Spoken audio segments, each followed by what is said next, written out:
കനത്ത മഴയിൽ മുങ്ങി തൃശൂർ നഗരം. നമസ്കാരം, കൊട്ടാരക്കര മീഡിയയിലേക്ക് സ്വാഗതം. വേനൽ മഴ ശക്തമായതോടെ വെള്ളത്തിൽ മുങ്ങി തൃശൂർ നഗരം.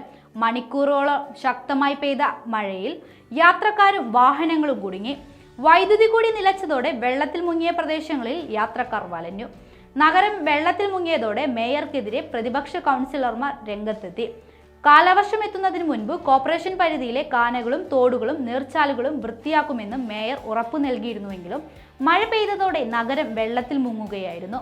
കോർപ്പറേഷൻ പരിധിയിലെ 194 ചാലുകളും വൃത്തിയാക്കുന്നതിലൂടെ 114 കിലോമീറ്റർ നീരൊഴുക്ക് തടസ്സമില്ലാതെ നടക്കുമെന്നും 2 കോടിയുടെ ടെൻഡർ നടപടികൾ പൂർത്തിയാക്കുമെന്നും മേയർ പത്രസമ്മേളനത്തിൽ വ്യക്തമാക്കിയിരുന്നു. 26-ന് ഇതിന്റെ പ്രവർത്തികൾ ആരംഭിക്കാനും ഡ്രൈ ഡേ ആചരിക്കാനുമായിരുന്നു ശ്രമം. എന്നാൽ ഇതിനു മുൻപ് തന്നെ മഴയെത്തി.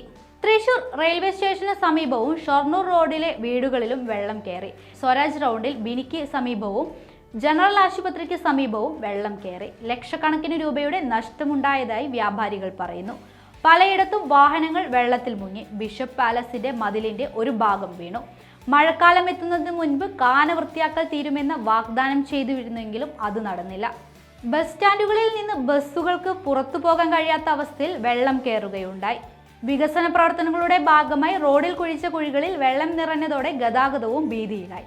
കാനകൾ നിറഞ്ഞു വെള്ളം റോഡിലേക്ക് കുത്തിയൊലിച്ചു വന്നതാണ് നഗരത്തെ പൂർണ്ണമായും വെള്ളത്തിനടിയിലാക്കിയത്.